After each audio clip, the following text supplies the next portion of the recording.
தாய் தமிழ் உறவுகளுக்கு வணக்கம்.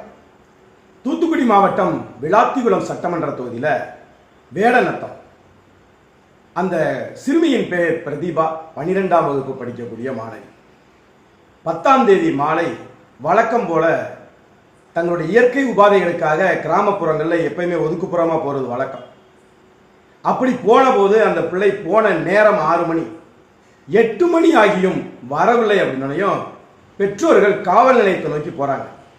அந்த காவல் நிலையத்தில் இருந்த எஸ்ஐ செல்வராஜ் அவரு என்ன சொல்றாரு, ரொம்ப எதாச்சியா ரொம்ப கேஷுவலா காலையில வாங்க பேசிக்கோன்ற. பெத்த தாயின் தகப்பனும் பிள்ளைய காணோம் இரவுல போன 17 வயது ஒரு சிறுமியை காணோம்னு போய் காவல் நிலையத்தில் போய் புகார் கொடுத்தா காவல்துறை எவ்வளவு அலட்சியமா இருக்குன்னு பாருங்க. இந்த காவல்துறை யாருடைய கட்டுப்பாட்டில் இருக்கு? ஐயா முத்துவேல் கருணாநிதி ஸ்டாலினுடைய நேரடி கட்டுப்பாட்டில் இருக்கு. அந்த காவல்துறை அதிகாரி என்ன சொல்றாரு, காலையில வாங்க. காலையில போறாங்க. காலையில போனா மகளிர் காவலுக்கு தான் இங்க போகணும், இது மகளிர் சம்பந்தப்பட்டது. எப்படி சொல்றாரு, காலையில வர சொல்லிட்டு காலையில சொல்றாரு. இந்த வெங்காயத்தை, இந்த ஈர வெங்காயம் முத நாளே சொல்லியிருக்கலாம். அவங்க முத நாளே அங்க போயிருப்பாங்க. காலையில வா அப்படின்னு சொல்லிட்டு காலையில வந்தோனையும் இது மகளிர் காவல் நிலையத்துக்கு கொண்டு போனா அங்க போ. சேர்ந்து தூக்கிட்டு பறக்க பறக்க அங்க ஓடுறாங்க. அங்க இதை விட ஒரு பெரிய ஈர வெங்காயம் அங்க இருக்கு. பேரு பிரவீனா, ஆய்வாளர். ஒரு பெண்ணு இன்னொரு பெண்ணை காணவில்லைன்னு காவல் நிலையத்துக்கு வந்த பெற்றோர்கள்கிட்ட அவ ஓடி போயிருப்பா, யாரு கூடயாவது அவளுக்கு தொடர்பு இருக்கா, இப்படி நீ ஒரு பெரிய பணக்காரன் வந்தா நீ கேட்டுருவ. அப்படி ஒரு பணக்கார வீட்டு பையன் வந்து இறங்குறான். ஒரு 4-5 காரில் இறங்குறாங்க. அப்படி வெள்ளையும் சொல்லையுமா இறங்குறான். இறங்கணுன்னே நீலாம் எந்திரிச்சு நின்றுவ. அந்த வீட்டுக்குள்ள காணா போனா இப்படிதான் பதில் சொல்லியிருப்பியா?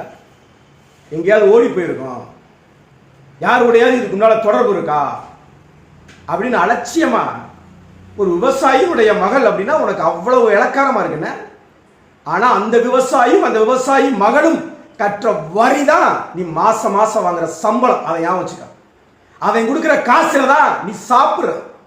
உன் குடும்பம் நடக்கிறதே அவன் கொடுக்கிற வரி பணத்துல.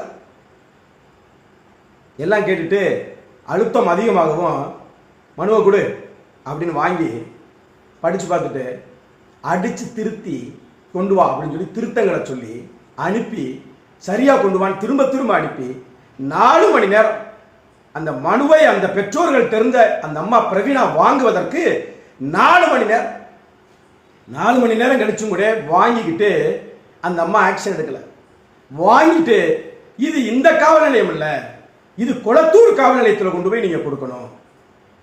குளத்தூர் காவல் நிலையம் போறாங்க. இது இந்த காவல் நிலையம் இல்ல, விளாத்திகுளம் காவல் நிலையம் போகணும். எந்த ரேஞ்சு? இந்த ரேஞ்சில் வராது. இது எங்க ஏரியா கிடையாது. அந்த தெருவோட அந்த பக்கம் அந்த காவல் நிலையம், இந்த தெருவோட இந்த பக்கம் இந்த காவல் நிலையம். இது நீங்க எப்பயுமே வழக்கமா செய்யற ஒண்ணுதான். அதுவும் அந்த எல்லை பகுதியா வந்துருச்சுன்னு வைங்களேன், இங்கிட்டும் அங்கிட்டுமா பந்தாடுவாங்க. அப்படிதாங்க பந்தாடி இருக்காங்க. ஒரு நிமிஷம் அந்த பெற்றோர்களினுடைய மனநிலையிலிருந்து யோசித்து பாருங்க. எவ்வளவு பெரிய வழியோடு 12ஆம் வகுப்பு படிக்கக்கூடிய மாணவி, அதுவும் 10ஆம் வகுப்புல 495 மார்க்குங்கிறாங்க. எப்ப எவ்வளவு அருமையா படிக்கக்கூடிய பிள்ளைன்னு பாருங்க. 12ஆம் வகுப்பு தேர்வு எழுதி கொண்டு இருக்கக்கூடிய பிள்ளை. அப்ப எவ்வளவு சிறப்பா படிக்கிற பிள்ளைனா நாளைக்கு அது ஒரு மருத்துவராக இருக்கலாம், ஒரு பொறியாளராக இருக்கலாம். அந்த கனவோட தானே ஒரு விவசாயி வெம்பாடுபட்டு வேலை பார்த்து பிள்ளைகளை படிக்க வைக்கிறான். அந்த பிள்ளைய திடீர்னு காணா போச்சுன்னா எவ்வளவு பதமாப்பா இருப்பான். அவன்கிட்ட போய் காலையில வா, காலையில நீ மகளிர் காவல் நிலையத்துக்கு போ. அங்க போன அவ ஓடி போயிருப்பா. அப்புறம் மனுவை 4 மணி நேரமா திருத்தி திருத்தி வாங்கினதுக்கு அப்புறம் இது குளத்தூர்ல, இது விளாத்திக்குளம், அங்க இல்லை இங்க இல்லைன்னா அலக்கடிச்சு. ஏண்டா நிக்கிதா மேட்டர்ல இப்படிதான் பண்ணீங்களா நீங்க?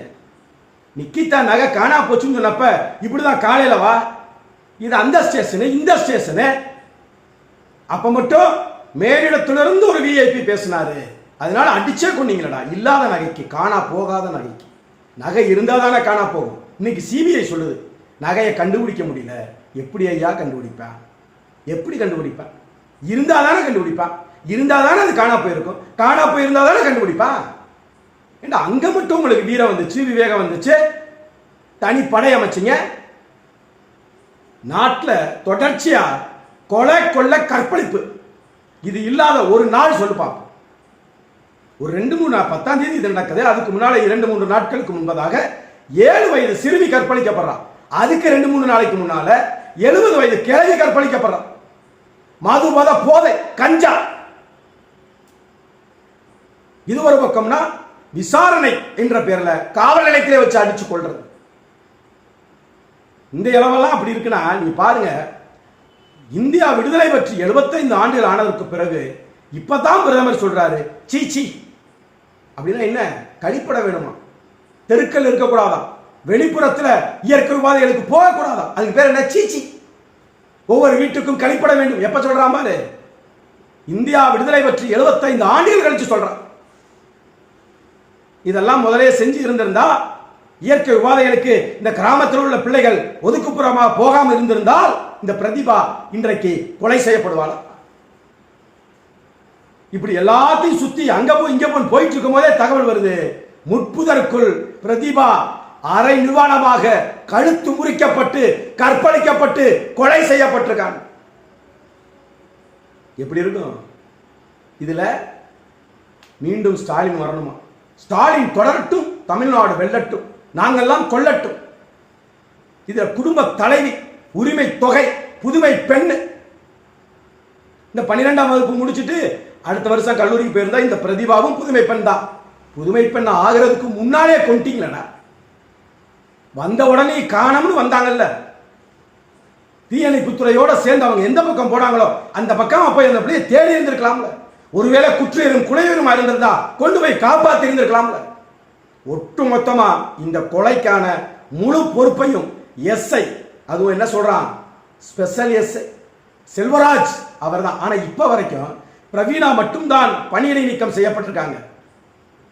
எஸ்ஐ செல்வராஜ் மேல இதுவரைக்கும் ஒன்றும் இல்லை.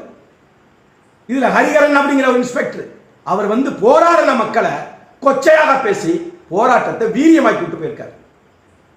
இந்த நான் சொல்ற இதே ஹரிகரன் ஸ்டெர்லைட்ல 14 பேர் சுட்டுக் கொல்லப்பட்ட அந்த விவகாரத்திலையும் அந்த விசாரணையிலும் இவர் ஒரு அதிகாரி, இவரும் அதுல குற்றவாளியாக இருக்கிறார். அவர் வந்து பேசுறாரு, மரியாதையா போயிரு, ஏதோ சாமி படம் பார்த்துட்டு வந்திருப்பாரு போல. நம்ம ஆரிச்சாமி இருக்காருல்ல, 1 சாமி 2 சாமி 3 சாமி 4 சாமி 5 சாமி இது 6 சாமி, அந்த படம் பார்த்துட்டு வந்த மாதிரி. இல்லைனாக்க சிங்கம் 1 சிங்கம் 2 பார்த்துட்டு நேரம் வந்துருப்பாப்ல போல. அந்த ஸ்டைல பேசுறாரு, மீசையெல்லாம் அப்படிதான் இருக்கு, சிங்கம் சூர்யா மாதிரி. என்ன சொல்றாரு, மரியாதையா போயிரு, கைது பண்ணுவேன், ரிமாண்ட் பண்ணுவேன், தைரியம் இருந்தா வா அப்படின்னாரு. எங்களுக்கு தைரியம் இருக்குன்னு போய் மறிச்சிட்டேன். 10 மணி நேரம் போக்குவரத்து நெரிசல் முடக்கப்பட்டு. இப்படிப்பட்ட அதிகாரிகள் தான் தொடர்ச்சியாக தூத்துக்குடி மாவட்டத்துக்குள்ள இருக்கீங்க. இதை சரி செய்ய காவல்துறை உயரதிகாரிகள் யாருமே இதுவரைக்கும் அதை சரி செய்யல. தொடர்ச்சியா பாருங்க, ஜெயராஜ் பெனிக்ஸ்ல இருந்து தொடங்கி ஸ்டெர்லைட் விவகாரத்துல இருந்து தொடங்கி இன்னைக்கு இந்த விவகாரம் வரைக்கும் எல்லாத்தையுமே எடுத்துக்கோங்க. எல்லாமே காவல்துறையினுடைய அலட்சியம், ஆணவம், அது மட்டும்தான் தெரியும். குற்றவாளியை கண்டுபிடிக்க முடியாதாங்க? முடியாதா சொல்லுங்க? ஒரு கிராமத்துக்குள்ள நடந்த கொலை நகரத்துக்குள்ள நடந்தா முடியாது. பல பேர் வர்றான், பல பேர் போறான், பல வாகனங்கள் போகுது வருது. ஒரு கிராமத்துக்குள்ள நடந்த கொலையாளியை கண்டுபிடிக்க முடியலை அப்படின்பது யாரோ ஒரு முக்கிய புள்ளி உள்ளே இருப்பது தெரிய வருகிறது. ஒண்ணுமே இல்லை, கொலை செய்யப்பட்ட இடம் இருக்குல்ல, அந்த இடத்துல எந்தெந்த செல்போன் டவர் எல்லாம் அந்த இடத்துக்கு அந்த நேரத்தில் வந்துருந்துச்சுன்னு பார்ப்பதற்கு 5 நிமிடம் போதாதா? 5 நிமிடம். 4 நாள் ஆகியும் இப்ப வரைக்கும் பிடிக்க முடியலன்னு நீங்க சொல்ற அந்த காரணத்தை நம்புற மாதிரி அளவுல இன்றைக்கு மக்கள் இல்லை. ஒரு கிராமத்துக்குள்ள தொடர்ச்சி யார் வர்றா யார் போறா? ஏன்னா திட்டமிட்ட கொலையாக தெரிகிறது, திட்டமிட்ட கற்பழிப்பாக தெரிகிறது. ஏனென்றால் எப்போதும் தொடர்ச்சியாக அந்த நேரத்திலே அந்த குழந்தை அங்கே போவது வழக்கம். அப்ப இந்த கிராமத்துக்குள்ள தொடர்ச்சியை யார் இந்த ஏரியால சுத்துறது வைக்கிறது, யார் இந்த ஏரியாவுக்குள்ள வந்துட்டு யார் இந்த ஏரியா விட்டு போனது, இதை பார்க்க முடியாதா? இதை கண்டுபிடிக்க முடியாதா? முடியும், ஆனால் நோக்கம் இல்லை. அப்ப நோக்கத்துக்கு பின்னால என்ன இருக்கு? யாரோ ஒரு விஐபி. யாரு விஐபினா? யாருங்க? திமுகவினுடைய பொறுப்பாளராக இருப்பான். வேற யாரு? திருட்டு முன்னேற்ற கழகத்தின் பொறுப்பாளராக இருப்பான். இப்ப பாருங்க என்ன நடக்கும் நான் சொல்றேன். நாளைக்கே நாளை கழிச்சோ சம்பந்தப்பட்ட அந்த பெண் கோனார் குடியை சார்ந்ததாக சொல்றாங்க. இப்ப நீங்க பாருங்க, ராஜகண்ணப்பன் இல்லைனாக்க பெரிய கருப்பன், அமைச்சர் பெரிய கருப்பன், இந்த 2 பேர்த்துல யாராவது ஒருத்தரை நாளையோ நாளை மறுநாளோ அனுப்புவாங்க. அந்த மக்கள் சோர்ந்து போவாங்கல்ல, அந்த நேரம் பார்த்து அனுப்புவான், பேசி கதையை முடிச்சிருவாங்க. கடைசியில இந்த கொலை, இந்த நீதி, இந்த இந்த நியாயம் இருக்கு பாருங்க, இது எல்லாம் எங்க தெரியுமா போய் அமைஞ்சிரும்? சாதிக்குள்ள போய் அமைஞ்சிரும். நீங்க வேணா பாருங்க, இது நடக்குதா இல்லையான்னு. இதை சமரசம் செய்து வைக்க இன்னும் 2 நாள்ல சோர்ந்து போவான். லேசா சோர்வாகிறப்ப அந்த சாதியை சார்ந்த ஒரு அமைச்சர் அனுப்பி இதை சரி பண்ணுவாங்க. நமக்கு தற்சமயம் வந்த செய்தி, கனிமொழியும் சட்டமன்ற உறுப்பினர் கீதா ஜீவனும் அங்க போயிருக்கிறாங்க. மக்கள் பெரிய அளவுல எதிர்ப்பை கொடுத்திருக்கிறாங்க. இந்த எதிர்ப்பை எல்லாம் மக்கள் தேர்தலில் காட்டணும். தொடரணுமா இந்த கொலைகள், கொள்ளைகள், கற்பழிப்புகள்? நீங்களே சிந்தியுங்கள்.